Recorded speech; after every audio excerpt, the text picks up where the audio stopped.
رجعت لكم بفيديو عن اخر اخبار المصارعه. هو رومان رينز هيعتزل يا جماعه ولا رايح الاي دبليو ولا ايه الدنيا؟ وايه حقيقه طرد كوفي كينجستون والناس التانية؟ هعمل لكم سحب على الايفون عايز تكسب وصل الفيديو 40 لايك وتعالوا بقى اقول لكم التفاصيل. بصوا يا جماعه، اخبار الدبليو دبليو اخر فتره كانت كارثه بجد. يعني اول قصه معانا بتبص على وضع رومان رينز في الدبليو دبليو طلع كلام كده في الدبليو دبليو ان كان في شويه تكهنات بعد الويك اند اللي فات ان رومان رينز هيسيب الاتحاد اصلا وهو بطل العالم. الموضوع ده بدا يظهر لما رومان اتشال بشكل غامض. تيكي او طلعت قالت لك شهر 6 ما فيهوش رومان رينز ولا مره. بالاضافه لكده طلعت اشاعات ان تيكي او عايزه تعيد هيكله العقد بتاعه زي ما عملوا مع فريق نيو دي وطردوهم، بس رومان رينز رفض، عشان كده استبعدوه من التلفزيون خالص. والحقيقه طلعت ان اشاعه اعاده الهيكله دي كانت مجرد اشاعه وما تمش التاكد منها خالص من اي مصادر. لكن لما نيجي مواعيد التلفزيون في شهر يونيو، ديف ميلتز اكد فعلا ان رينز مش هيظهر ولا مره في شهر 6 رغم ان هو بطل. وفي كلامه عند حديث الاوبزرفر قال لك بالنسبه لاستبعاد رومان رينز من مواعيد يونيو اللي اعلنوا عنها، السبب اللي اتقال لنا هو انه مش هيشارك في عرض السعوديه البيبر فيو او اللي هو الشهري يعني، فبالتالي مش هيبقى موجود في البنا. ولو خسر اللقب الاسبوع الجاي طبعا ده هيغير الموضوع وفي تفاصيل كتير، لانكم زي ما انتم عارفين الكراون جول بيبقى بطل ضد بطل، فغالبا هو ده كل الموضوع. بس رينز ملوش اي ظهور في شهر 6. ودلوقتي في تحول كبير في الحكايه دي ان رومان رينز ممكن اصلا يسيب الشركه ويمشي، والموضوع وصل لدرجه ان هو لحد اللحظه دي رومان بيروجوا له في عرض السعوديه بتاع نايت اوف تشامبيونز. طب ايه اللي بيحصل بالظبط؟ طبعا قوائم الدبليو ممكن تتغير وتتعدل في اي وقت وده مش قانون ثابت يعني، بس المشكله عند المعجبين ان رينز وعد انه هيبقى بطل دوام كامل ويظهر كل يوم. فيعني ايه تقول حاجه وتخلفها، بالذات ان انت قلت كده في الصيف كله، فان ياخد شهر كامل اجازه ومعاه بطوله كمان. ده حتى ايام الترايبل شيف اللي هي اعلى مبيعات في الشركه ما كانش بيعمل كده، والراجل لازم يرجع يحافظ على نفسه. وفي ناس كان بيقول لك معلومات اكتر تطلع ايام الجايه زي ما ميلتز لمح ان مفيش احتمال مستبعد ان رينز يخسر اصلا في جيكوب فاتو في عرض باكلاش الويك اند ده. وطبعا ده هيكون واحده من اكتر تغييرات اللقب الصادمه، لانه مبدئيا اول دفاع، وثانيا هو واخده من واحد كان مستحقها جدا زي سين بانك، فانت خسرها عشان تدي مصارع صاعد زي جيكوب فاتو. الراجل موهوب وكل حاجه حتى لو ما بحبوش، بس ده بقى ده ابن امبارح يا جماعه، هو 3 سنين. بس لو رينز هيغيب شهر كامل على التلفزيون مش واضح مين بالظبط اللي المفروض يكون واجهه الرو طول الفتره دي.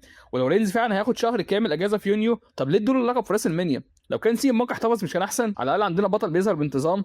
ودي كانت المشكله الرئيسيه اللي اتقالت قبل ما رينز يفوز باللقب اصلا، وهي ان هو راجل كسول وما بيظهرش كتير. حاجه ثانيه معانا الدبليو دبليو برضه عندها هوس غريب كده بالمشاهير، لكن الدبليو دبليو بجد مش هتكون جاده دلوقتي. هوس الدبليو دبليو والتيكي او بتواجد المشاهير زاد عن حده جدا في راس المنيا بالذات. كان في مشاهير كتير ظهروا من اول جيلي رول لحد بات مكافي واي شو سبيد، ورد فعلهم عليهم كلهم كان وحش الا اي شو سبيد. حتى جيلي رول ومكافي اعترض قال لك احنا عارفين ان احنا بنقدم قصه زباله، وبات مكافي تحديدا قال لكم يا جماعه انتوا اتكاسلتوا وعملتوا زي حصل السنه اللي فاتت مع ترافيس سكوت، فانا هسيب لكم القصه دي مش هكملها. وده اللي خلى اورتن يضربه في ماتش على فكره. ورغم ان الهجوم ده واعتراف المشاهير ان الدبليو دبليو غلطت لما دخلوهم، بس للاسف ده ما حصلش خالص. حسب تقرير فايتفول سيلكت الدبليو دبليو كانت مبسوطه جدا بادائهم في راس المنيا، وقال لك احنا هنزودهم كمان في المستقبل. يا فرحتنا الدبليو دبليو عندها مشاركه مشاهير تقيله في راس المنيا. طب ده ايه علاقته بكده؟ مش عارف. مصادر الدبليو دبليو قالت ان فايتفول سيلكت انهم كانوا سعيدين جدا بادائهم، بالاضافه لكده اتقال انهم مش هيوقفوه خالص، يعني الفكره دي بتجيب فلوس حلوه. وده هتبقى مشكله كبيره للشركه لان الشركه مركزه بس على مشاركتهم بدل جوده المنتج نفسه. بس لسه في خطط كمان لمشاهير تانيين يدخلوا برامج الدبليو دبليو في المستقبل بما فيها الصيف ده حتى، بس لسه ما حدوش اسامي.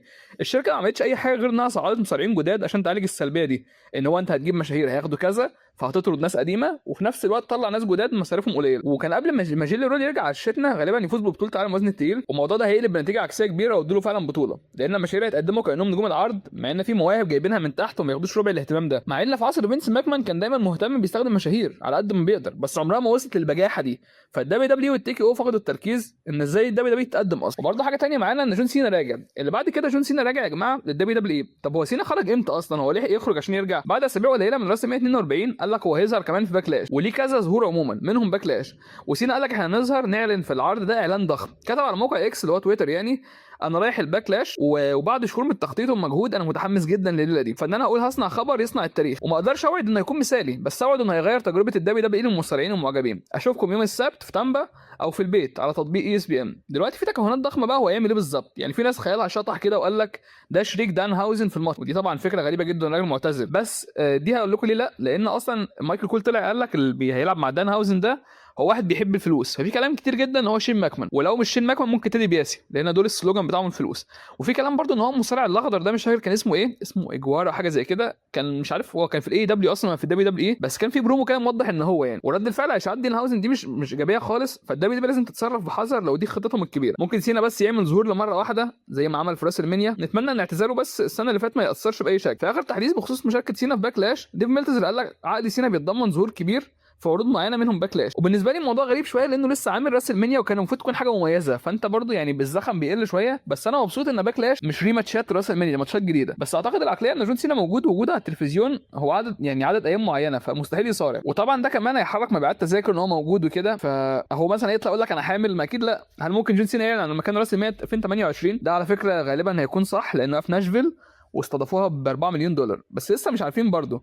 بس الدبليو دبليو انتوا عارفين بتحب تضخم كل حاجه، فغالبا كلمه انا هظهر اقول لكم حاجه تقلب المصارعه دي تبقى هبل يعني ممكن تبقى مثلا اشتراك ان هو مثلا يقللوا سعر الاشتراك شويه. بحاجه ثانيه معانا، في اسامي معانا في الدبليو دبليو وسط موجه الطرد دي، في اسامي مبيعينها مستحيل تترفض. وتسريحات الدبليو دبليو حديث المصارعه دلوقتي، المعجبين بيحاولوا يفهموا ليه تي كي او بتحاول تعيد تشكيل عقود كتير جدا في وقت واحد. يعني الاخبار بخصوص العقود الجايه من ديف ميلتز، وفي تحديث الاوبزرفر النهارده ميلتز قال لك ان في واحد او اثنين بس الدبليو دبليو عندهم عقود الناس دي مستحيل تطرد لو اتطربقت على دماغنا، لو هنشحت. ففي ممكن واحد او اثنين معاهم عقود ممنوع الفسخ اصلا، هم قليلين جدا. وانت عارف ان اخبار المصارعين بيعتمدوا ياخدوا العقود دي، ولو اتقال لهم لا بيتقال احنا عمرنا ما هنمشي وكده، بس برضه ما رضيوش يكتبوا في العقد. هو ما قالش اسماء مين اللي تحت العقود دي، بس المنطق بيقول لك ان في ناس زي رومان رينز مثلا وكودي رودز دول مستحيل يمشوا، يعني دول ركائز الشركه اصلا. وغير ان رومان اصلا يعني محمي من زاروك اللي معاه في التي كي او، وعندك كودي محمي من تريبل اتش بيحبه جدا. اللي معانا بعد كده ايجي ستايلز وتعليقه عن رحيل كايري سين. ايجي ستايلز قال لك في اول تعليق رسمي ليه من ساعه التصريحات دي، قال لك انا في بودكاست مستغرب قوي ليه كايري سين دي تمشي، وانا شخصيا اتصدمت من بيتي يعني.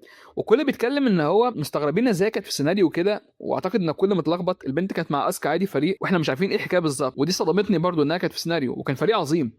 وحاسس ان كيري بتقدم احسن شغل ليها حاليا اصلا. البنت دي انا متابعها من زمان، بنتمنى بس لو عندي اجابات. ما عنديش اجابات الحقيقه، مش عارف اقول ايه. بس هي خلصت المصارعه مثلا، هل هترجع للاتحادات اليابانيه؟ ايه اللي جاي ليها انا مش عارف.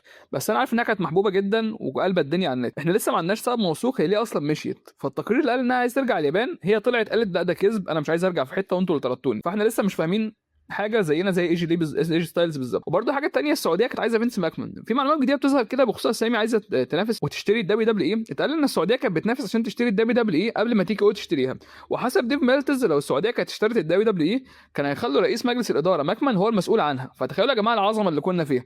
السعوديه كان عندها فرصه تشتري الدبليو دبليو اي فعلا، وكانوا هيسيبوا فينس ماكمان زي ما هو في المنصب، وفي الاخر قرروا ما يقدموش عرض. واسامي تانية كان ممكن تشتري زي توني خان على فكره، وهيكون من المثير جدا لو تعرف ان الاسامي دي لسه مهتمه لو تيجي او قررت تبيع في السنين الجايه. وحاجه تانية معانا هو ستيف اوستن اتظلم يا جماعه. اسطوره الدبليو دبليو ستيف اوستن كان ورا الكواليس في راس 142، وده خلى معجبين كتير هو ليه الدبليو دبليو موجود عندها واحد زي ده وما استخدموش. يعني برضو حسب شون روس ساب خلال فقره اسئله واجوبه كده في فايتفول سيلكت، كان في اقتراحات ومناقشات عن ان اوستن يشارك على الشاشه في راس المنيا، بالذات ان هو كان هيظهر في راس المنيا 40 مكان اندرتيكر وما ظهرش في التدخلات. هو كمان راح في عرض جي سي دبليو بلود سبورت وكان مستمتع، وده حاجه كول جدا ان نشوفها. ودايما في اقتراحات ومناقشات، هو الراجل ده ما بيظهرش في الدبليو دبليو اي حتى لو ظهور شرف. حاجه تانية معانا شون مايكلز بيطرد حبيب روكسان بريز. شون مايكلز خد قرار مفاجئ كده بان هو طرد دريك مورو اللي هو كمان حبيب روكسان بريز، كان موهبه في الطاقه في الانكس تي عادي. وانتوا عارفين شون مايكلز اللي ماسك الانكس تي اتقال ان وقت في مركز التدريب او البي سي خلص بعد سنين في الشركه. وموقف حصل بعد واحده من ماتشات مورو لما مايكلز ناداه لمكتبه عشان يقول له الخبر، قال له يا ابني انت مالكش اكل عيش هنا يعني. ورغم ان المدربين قالوا انهم بيشكروا فيه جدا، بس مايكلز قال الدبليو دبليو لازم تقيم قد ايه بيستثمروا في الموهبه قبل ما نلاقي نتائج. احنا ببساطه ما عندناش مكان ليك دلوقتي في انكس تي. انت هنا بقالك كام سنه، 3، وشفنا كل المدربين وكل حاجه بيتكلموا كويس، بس الحقيقه هي ان بعد وقت معين لازم ناخد قرارات لمصلحه الشركه، عشان كده وقتك في المكان ده انتهى. الحقيقه ان احنا ببساطه ما عندناش مكان ليك في الانكس تي، بس الناحيه الثانيه في فرصه ليك في اتحاد اسمه اي جي بي دبليو. مع انه كان زعلان طبعا من القرار، بس رد فعله كان ايجابي اتجاه فرصه ان هو يروح مكان تاني، ونتمنى يرجع قريب يعني. حاجه تانية معانا راكيشي بيسيب الاتحاد. راكيشي دلوقتي هيسيب اكاديميه نوك برو للمصارعه، وهو اتحاد مدرسه التدريب كان مرتبط بيها لسنين. الاكاديميه دي دلوقتي بيديرها ابن عمه رينو، ورينو لعب دور كبير في تطوير المواهب هناك. الخبر جه من راكيشي اللي شارك رساله على السوشيال ميديا قال لهم مع احترامي الكامل ليكم انا بقدر افهمكم، بس انا هرتاح كده. ومع ان الاعلان كان قصير ومش مبهم كده خالص، بس راكيشي برده كان راجل ليه اراء كده على السوشيال ميديا غريبه شويه. وبرده في حاجه في الاكاديميه دي وقعت فيها مشكله، كان في واحد اسمه روجر جاكسون ضرب واحد اسمه سايكو ستو وفقد الوعي وخد ضربات في دماغه، ووصلت لتحقيق رسمي من شرطه ال اي، ونتيجه ده بيقطع علاقتها كلها بيهم. فمش معروف دلوقتي راكيشي هيعمل ايه، بس الارجح ان هو يركز على البودكاست بتاعه وعيلته اللي داخله بيزنس المصارعه. حاجه تانية معانا في قصه غريبه كده في اغنيه سي ام بانك المرفوعه على اي اس بي ان. دخلت سي ام بانك كانت ايقونيه السنه دي، بس ده مسحتها مش عارفين ليه. حسب المعجبين اتفرجوا تاني على العرض قال لك احنا مسحناها عشان احنا حطينا موسيقى عاديه فوق مايسري كانتاري اللي هو الاغنيه بتاعت رينج اوف اونر، وغالبا ده بسبب حقوق الملكيه. ان دبليو معروف انها بتغير الاغاني اللي ملهاش رخصه، وده حتى بيحصل في العاب الفيديو جيم. فالجدير بالذكر ان نسخه العرض على نتفليكس لسه ما اتغيرتش فيها الاغنيه دي، فممكن تكون حقوق ملكيه بس ولا مش عارفين. ده كان الفيديو يا جماعه، اشوفكم في حلقه جديده، وصلوا الفيديو 40 لايك. بكره اعمل لكم فيديو اخبار وبعده فيديو جديد، ومع السلامه. كان الفيديو يا جماعه، انا ادهم مقدم قناه مصارعه، عامل ليكم صاحب على الايفون عايز تكسب وصل الفيديو 40 لايك واختار واحد من الكومنتات. نوعيه القناه هنا كلها عباره عن فيديوهات اخبار، فيديوهات تلخيص عروض شهريه، فيديوهات توقعات وتسريبات. العرض الاسبوعي الوحيد اللي بلخصه بيبقى عرض مسرب مش عرض عادي وخلاص. حاجه تانية معانا ان القناه هنا بتبقى عباره عن في فيديوهات تانية قصص حياه مصارعين، فيديوهات تانية زي مثلا بعمل لك ليست اكتر مصارعين اتصابوا، اكتر مصارعين مش عارف ايه، حاجات زي كده. بتكلم على الاي دبليو طبعا، وبطلع لايفات احيانا في العروض الشهريه. لو انت بتحب محتوى تاني زي ملخصات، خش اتفرج عندي في الكومنتات تحت، هسيب لك اللينك، اسمها ملخصات من الاخر. القناه دي ان شاء الله مكمله معاك كل يوم فيديوهين. لو عايز فيديو ايا كان مش لازم تشترك في العضويه وكده، قول لي انا عايز فيديو فلاني واعمله لك، ومنورين عندي والله.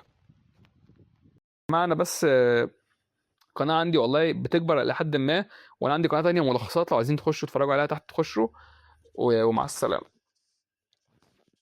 لو انت عايز مثلا شايف ان انا بنزل حاجات اباحيه او كده، لا يا جماعه خالص، القناه مش غرضها كده. بس حط نفسكم مكاني، لسه ببدا، بحيث ان انا عايز اتشاف الناس اكتر، وده اكتر حاجه بتتشاف.